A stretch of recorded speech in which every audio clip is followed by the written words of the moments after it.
আমরা একটা অজানা অজানা এরিয়াতে ঢুকে পড়েছি এবং আমরা শপথ নিয়েছিলাম, কমিটমেন্ট ছিল যেটা আমাদের, এটা আমরা বাস্তবায়ন করবই এই নিয়েও।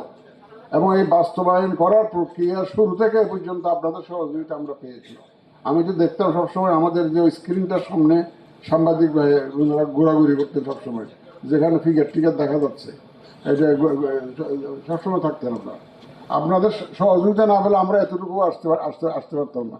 ওই সোশ্যাল মিডিয়াতে আমাদের বিরুদ্ধে লেখালেখি করে 12টা বাজায় দিত এই আমাদের এই ইনিশিয়েটিভে।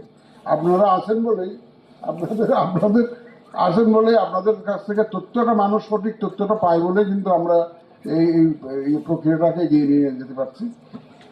যে কোনো একটা নতুন উদ্যোগে কিছু হয়তো বা ভুল ত্রুটি হতে পারে, মিসআন্ডারস্ট্যান্ডিং হতে পারে। আমি ভুল হয়েছে বলবো না, অনেক সময় আন্ডারস্ট্যান্ডিংটা ক্লিয়ার হয়ে গেলে, কনফিউশনটা ক্লিয়ার হয়ে গেলে দেখবেন যে নিজে নিজে বুঝবেন যে না, এখানে আসলে কোনো অন্য কোনো মোটিভ কাজ করে না, এই জিনিসটা হয়েছে। এই যে সত্যিকার অর্থে কী ঘটনা ঘটেছে সেটা অনেক সময় না জেনে, না জানার কারণে অনেকের মধ্যে একটা অন্য ধরনের চিন্তাভাবনা আসে। আর এখন তো জানেন আপনারা এআই এর যুগ। এআই নিয়ে আমি শঙ্কা একদম প্রথম থেকেই প্রকাশ করে আসতেছিলাম যে it will B a big challenge for us, এবং এই চ্যালেঞ্জ মোকাবেলাটা হবে আমাদের জন্য একটা বড় ধরনের একটা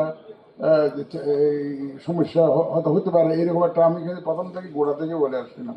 122টা দেশ থেকে আমাদের প্রবাসীরা এনরোলমেন্ট করেছেন। চিন্তা করতে পারেন, 122 রকমের কালচার, 122 রকমের নিয়ম কানুন, পোস্টাল ডিপার্টমেন্টের 122 রকমের আইন কানুন। আমাদের দেশে পোস্টাল সিস্টেম একরকম, এক এক দেশে পোস্টাল সিস্টেম এক এক রকম।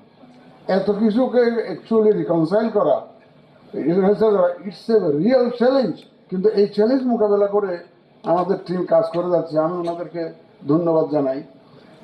আমরা আশা করি আমরা সবাই মিলে, এটা একটা নট অনলি ফর বাংলাদেশ, সারা দুনিয়ার জন্য একটা, কিন্তু আমি মনে করতেছিলাম, আমার মাঝে মধ্যে আমাদের কলিগদেরকে বলি, হয়তো বা একদিন বাংলাদেশ এই পোস্টাল বোর্ড যে সাকসেসফুলি করতে পারলো, এটার জন্য হয়তো দেখবেন যে সারা দুনিয়াতে বাংলাদেশের নামটা উজ্জ্বল হয়ে থাকবে। আমার সাথে যখন দেখা করতে আসে আমাকে বলে যে আপনারা যদি এটা করতে পারেন, এটা তো আপনাদের নাম তো ওয়ার্ল্ড হিস্ট্রিতে রাখা হয়ে যাবে, বাংলাদেশের নাম।